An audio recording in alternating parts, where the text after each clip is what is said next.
Welcome back. Of course, many of us mark special occasions with food, but do you make your big dinners or do you prefer to go out? I think we both prefer to go out. Definitely. However, or make reservations, yes, as you like to or say. make reservations. Yeah. But however, if you want to stay in, a brand new cookbook could put your home chef skills to the test. Renee and Scott got the chance to talk with Dr. Nariv Patel, a heart surgeon, and Chef Frederick Brasilius about the book and their unique partnership.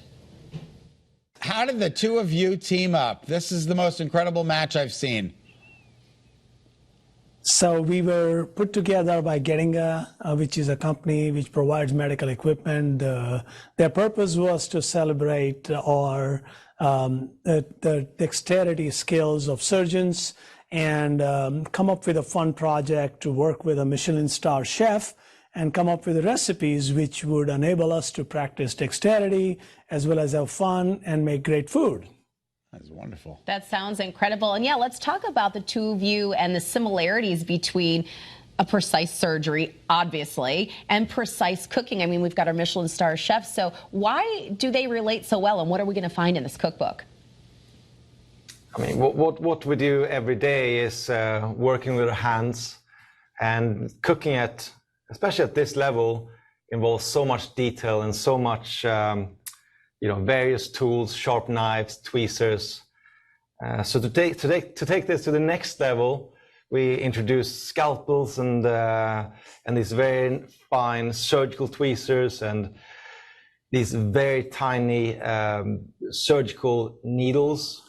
And then we did things like sewing a cabbage, like you see here, with a leek thread to make a little dumpling. So again, we wanted to find a fun way to see similarities between the two worlds. I think I know the answer to this next question, but Dr. Patel, dexterity, why is it so important during surgery? Well, dexterity leads to precision, and without precision, surgery is not effective. As you can see in this video, it's not just about stitching or cutting, it's touch and feel, knowing the right anatomy, preparation, and the most important, attention to detail to come up with great dishes and have great outcomes in surgery. And Chef Frederick, were you in charge of coming up with the actual dishes? Did you all consult one another, a medical consultation? But how did you come up with what we're going to find in this cookbook? And then would you continue on answering, do we need to buy anything special at home to be able to do what you have in this cookbook? So to do it at home, you need to, well, ideally you should have some of the tools that they use in the surgical room. We discussed ingredients, discussed these recipes. Some are adaptations of what I do in the restaurant. But it was really, we wanted to have a dialogue, the two of us, and find the similarities about, like when we spoke about how these dishes were constructed or executed. And it was very fascinating to speak to the doctor and hear his thoughts on how we work in the restaurant. That is remarkable. You both have extensive backgrounds in your chosen professions. Chef Frederick, how did you get to where you are today?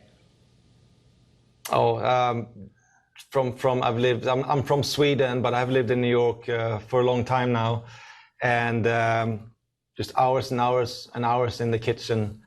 I love what I do, and just spending time with ingredients. I opened my restaurant 8 years ago now, where we are in Brooklyn, New York. But it's really about. Can you tell us the name? What's the name? I'd like to go to I know, we want to come. We want to come. Where is it? The restaurant is called Aska.